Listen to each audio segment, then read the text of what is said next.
எல்லாருக்கும் வணக்கம். இந்த சல்லியர்கள் திரைப்படத்தினுடைய இந்த அறிமுக விழா கூட்டம் ஏற்கனவே இதே அரங்கத்தில் ஒரு 6 மாதங்களுக்கு முன்பாக இசை வெளியீட்டு விழா நடத்தினோம். அதை கடந்து ஒரு படத்துக்கு அடுத்து இன்னொரு நிகழ்ச்சி, இசை நிகழ்ச்சி, அந்த ஒரு ட்ரெய்லர் மறுபடி ஒரு காட்சி பிரத்யேகமாக ஏற்பாடு பண்ணதுக்கு ஒரே அடிப்படை காரணம், அண்ணன் சீமான் அவர்களை வைத்து இந்த படத்துக்கு ஒரு அறிமுக கூட்டம் நடத்தணும் அப்படிங்கிற என்னுடைய முழு விருப்பம். அதில் எந்த மாற்று கருத்து கிடையாது. நான் ரொம்ப வருஷமாக சினிமாவில் இருக்கேன், உங்களுக்கு தெரியும். அண்ணன் கூட நிறையா ஒர்க் பண்ணியிருக்கேன், பழகியிருக்கேன், ஒன்றா இருந்திருக்கேன். அதையெல்லாம் கடந்து இன்றைக்கி நம்ம திரையுலகத்தை சார்ந்த நடிகர் போண்டாமணி அவர்கள் மறைஞ்சிட்டார். இந்த தருணத்தில் இங்கே இருக்கக்கூடிய அத்தனை ஆத்மாக்களும் அந்த ஆத்மா இறைவனடி சாந்தி அடைய ஒரே ஒரு நிமிடம் மௌனஞ்சலி செலுத்துமாறு அன்போடு கேட்டேன்.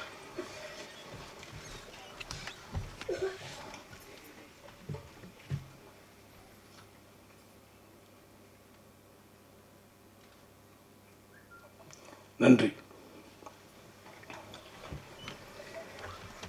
இந்த விழாவினுடைய அழைப்பை ஏற்று இங்கே வந்திருக்கக்கூடிய இந்த படைப்பினுடைய இந்த படத்தை நான் எடுக்கணும் அப்படிங்கிறதுக்கு எனக்கு முதல்ல கிட்டு அவர்கள் கூட்டிகிட்டு வந்தது அண்ணன் ராவணன் அவர்கள். இவர் பரமக்குடியில் இருக்கார். ரொம்ப சராசரியான ஒரு சாதாரண ஒருத்தர் தான், பெரிய வசதி வாய்ப்புகள்லாம் கிடையாது. ஆனால் இந்த படம் எடுப்பதற்காக முன்படமாக 10 லட்சம் ரூபாயை முதன்முறையாக கொடுத்து இதை துவக்கி வைத்தது இவர் தான்.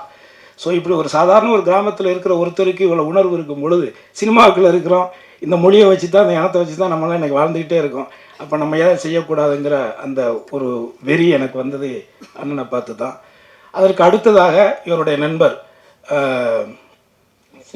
நேசமணி அண்ணன் அவர் வெளிநாட்டில் இருக்கார். ஸோ அதற்கு அடுத்ததாக எனது தம்பி கரிகாலம், அவருடைய மனைவி தான் என்னுடைய தங்கச்சி தான் அது.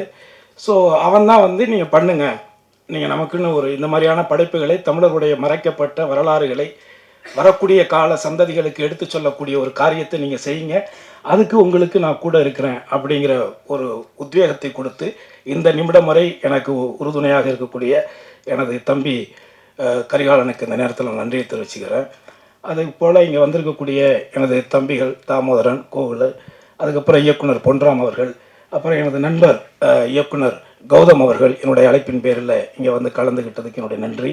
அடுத்து என்னுடைய தம்பி தெலுங்குக்காரன் நம்ம சிவா, அவன் ஒரு படம் பண்ணியிருக்கிறான். அந்த படத்தில் பெரிய நல்ல கேரக்டர் நான் நடிச்சிருக்கிறேன். அது பிப்ரவரி மாதத்தை அதையும் வெளியிட போகிறோம். அதுவும் ICW தான் ரிலீஸ் பண்ணோம். அடுத்து எனது நீண்டகால நண்பரும் எனது அருமை அண்ணனுமான தேனப்பன் அவர்கள், அதுக்கப்புறம் நடிகர்கள் 2 பேர், மகேந்திரன் தம்பி 2 பேருமே நல்லா இதில் குறிப்பாக ரொம்ப நல்லா நடிச்சிருக்கிறாங்க. நீங்கள் படம் பாருங்கள்.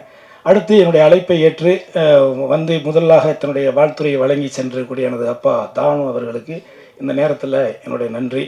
அதே மாதிரி இந்த கதையை நம்ம பண்ணணும் அப்படிங்கிறது மேதகு படம் பார்த்து தான் எனக்கு அந்த உணர்வு வந்துச்சு. அவர் சொன்னதை சரியாக பண்ணியிருந்தார். ஸோ அவர் என்ன கேட்டாரோ அதை நான் சிறப்பாக நான் ஒரு தயாரிப்பாளராக அவர் செஞ்சு கொடுத்துருக்கேன். அவரும் நேர்மையாக உண்மையாக இந்த படத்துக்கு உழைச்சிருக்காரு, ஒர்க் பண்ணியிருக்காரு.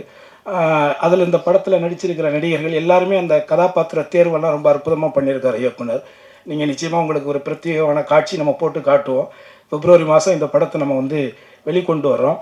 என்னுடைய ஆசை தமிழ் சினிமாவில் ஒரு பிரச்சனைக்குரிய ஒரு விஷயத்தை, குறிப்பாக இலங்கையில் நடந்த ஒரு இன அழிப்பை ஒரு வரலாற்று பதிவாக பண்ணணும்னு சொல்லி எடுத்து முதன்முறையாக நமது தணிக்கை அதிகாரிகள் இடத்துல சர்டிஃபிகேட் வாங்கின முதல் படம் எனக்கு தெரிஞ்சு இதாக தான் இருக்குன்னு நினைக்கிறேன்.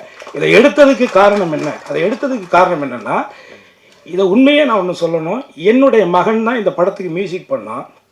ஆனால் என் பையன் என்கிட்ட கேட்ட கேள்வி என்ன தெரியுமா?